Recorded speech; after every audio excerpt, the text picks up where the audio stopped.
From a disastrous performance on the big screen to being considered unimportant ahead of James Gunn's DC reboot. This is why The Flash was a box office flop. Let's be real, the cash doesn't lie. Maybe counting how much a film rakes in isn't the best way to talk about its significance, but you've gotta admit it is important. The movie's cost was reported to be about $220 million, and at its opening weekend it brought in a disappointing $55 million domestically and $139 million worldwide. As per tried and tested movie wisdom, a film's gotta bring in twice its production cost to break even. So against those expectations, the status of The Flash as a flop is pretty obvious. The movie ranks very low on DCEU's average opening weekend statistic, which is $75.7 million.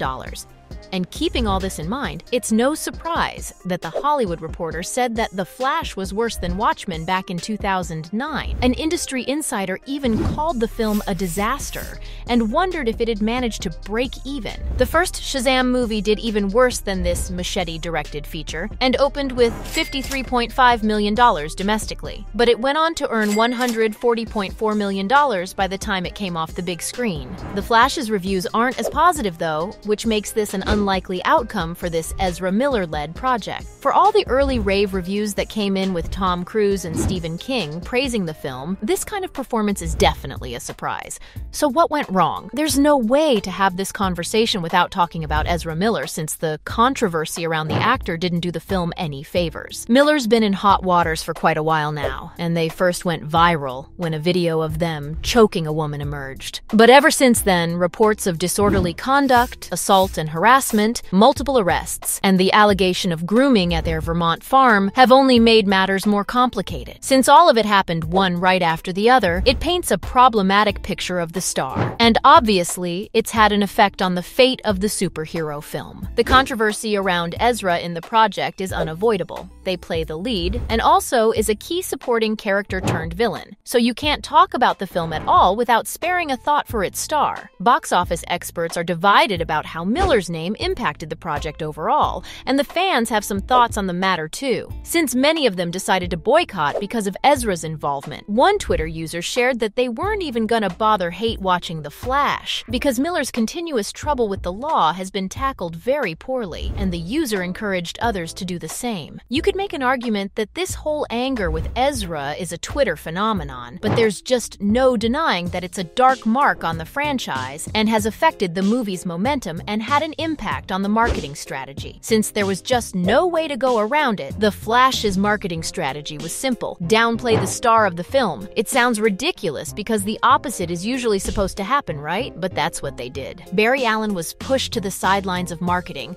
while the Batmans were pushed in the trailers. When it came to interviews, Sasha Calle, from Supergirl to Filmmakers, and the DC top brass did most of the work. Now, all of this makes sense if you think about just the movie, but due to the strategy, the film never quite made its way into the hearts and minds of the audience. Normally, you can't stop seeing the stars at the center of a project along with tour interviews, TV appearances, and magazine features. So without a face to attach itself to, The Flash suffered greatly. Miller showed up on the red carpet for the movie's premiere, but wasn't seen in the publicity of the film on a larger scale. Also, Michael Keaton's absence was very noticeable too, but it was because he was busy working in the UK on Beetlejuice 2. Another part of marketing was the early screenings, and the CGI reviews weren't good. The early screenings didn't really help like they were supposed to, since the spoilers trickled down. Muschietti even had to get ahead of the press by addressing Nicolas Cage's Superman. But along with this, the movie's CGI conversation began way too early as well. Also, it all kind of felt unfair because in some of the earlier screenings,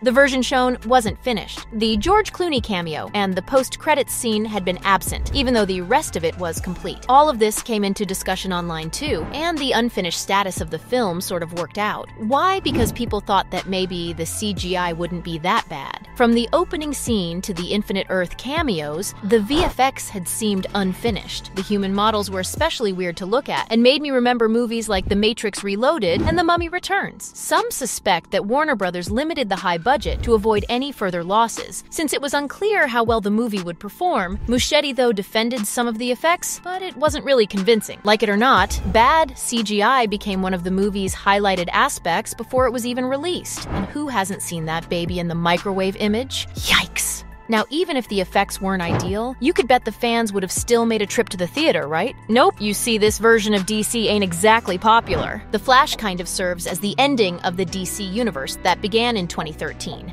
And ever since Man of Steel, it's been a tough ride for the franchise. The decade hasn't been kind. The roadmap came out in 2014, but then there was the Zack Snyder backlash. He was fired and replaced by Joss Whedon, after which came a successful Wonder Woman run. But it was followed by the whole Superman debacle, the Suicide Squad reboot, the release of the Snyder Cut, and 3 different Warner Brothers owners. Now, even though so much happened, for the public it was the same DC universe throughout. And as far as that goes, it's been a mixed bag. The Flash is closer to the Tim Burton Batman era, but overall, the existing DCEU is shifting, and the movie failed to connect with the fans of DC because its iteration of the universe doesn't really appeal to them. In the film, the nostalgia didn't hit like it was supposed to. Y'all, The Flash had Michael Keaton. And ever since he signed on, Keaton's been a pillar of the film's advertising, so it came as a bit of a surprise that his presence didn't hit the spot like it should have. Has the nostalgia window shifted? Do people now want the entertainment and visuals of the early 2000s instead of the late 1990s? Maybe it's got something to do with the way the megastar was projected,